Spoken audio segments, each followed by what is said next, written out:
ஒரு மாணவனை பார்த்தேன். என்ன தம்பி படிப்புலாம் எப்படி இருக்குது அப்படின்னு விசாரித்தேன். அவன் ரொம்ப அழுத்துக்கிட்டான்.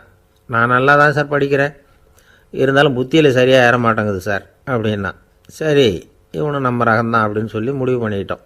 கல்வி கற்கக்கூடிய ஒரு மாணவன் சம்பந்தப்படுற புத்திகள் பல வகை. அதை பற்றி ஒரு பெரியவர் விளக்கி இருக்கிறார். மிருத்து புத்தின்னு ஒன்று இருக்குதான். மிருத்துன்னா மண். மண்ணால் செவுறு கட்டுறோம்ல, மண் சுவரில் ஆணி அடிக்கிறதும் சுலபம், அதை பிடுங்கி எடுக்கிறதும் சுலபம். அது மாதிரி சில பேர் குரு சொல்லி கொடுக்குறத சுலபமாக கேட்டு தெரிஞ்சு வச்சுக்குவாங்க, கொஞ்ச நேரத்தில் சுலபமாக மறந்தும் போயிடுவாங்க. இது மிருத்து புத்தின்னு பேர், மண் புத்தி. தாரு புத்தின்னு ஒன்று உண்டான். தாருன்னா மரம். அதில் பச்சை மரத்தில் ஆணி அடிக்கிறது சுலபம், ஆனால் அதை எடுக்கிறது கஷ்டம். அது மாதிரி ஆசிரியர்கிட்டேருந்து கேட்டதை கவனமாக மனசில் பதிய வச்சுக்கிட்டு அதை மறக்காமல் இருக்கிறது தாரு புத்தி. பட்டை மரமாக இருந்தால் அதில் ஆணி அடிக்கிறதும் கஷ்டம், அடிக்கிற ஆணியும் சீக்கிரம் நழுவிடும். அது மாதிரி கேட்குற விஷயம் மனசில் பதியறதும் கஷ்டம்.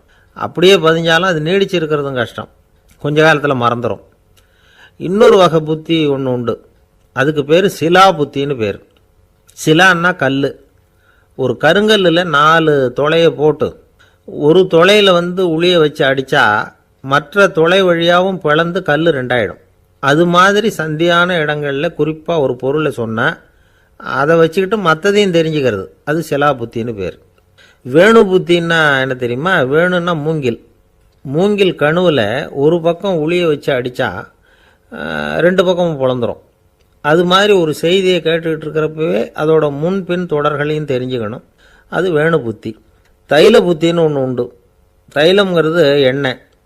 தண்ணியில் ஒரு துளி எண்ணெயை விட்டால் அது தண்ணி பூரா பரவி போடுதில்ல, அது இப்படி பரவுறது மாதிரி ஆசிரியர் சுருக்கமாக ஒரு கருத்தை சொன்னால் அதை வச்சுக்கிட்டு பூரா விஷயங்களையும் தெரிஞ்சுக்கணும், அது தைல புத்தி. கற்பூர புத்தின்னு ஒன்று கேள்விப்பட்டிருக்கோம். அது எப்படின்னா, கற்பூரம் தீ பட்ட உடனே பிடிச்சிக்கும். ஆசிரியர் சொன்ன உடனே நுண்ணறிவோட பாடங்களை புரிஞ்சுக்கிறது இந்த வகை புத்தி. கரி புத்தின்னு ஒன்று. அது எப்படின்னா, கரியில் நெருப்பை வச்சு விசிறிய பிறகு அதுக்கப்புறம் அது கறி நெருப்பாகும். அது மாதிரி காலம்பரை சாயந்தர வேலைகளில் ஆசிரியர் பாடம் சொல்லி கொடுப்பார், அதை கொண்டு புரிஞ்சுக்கிறது இந்த வகை.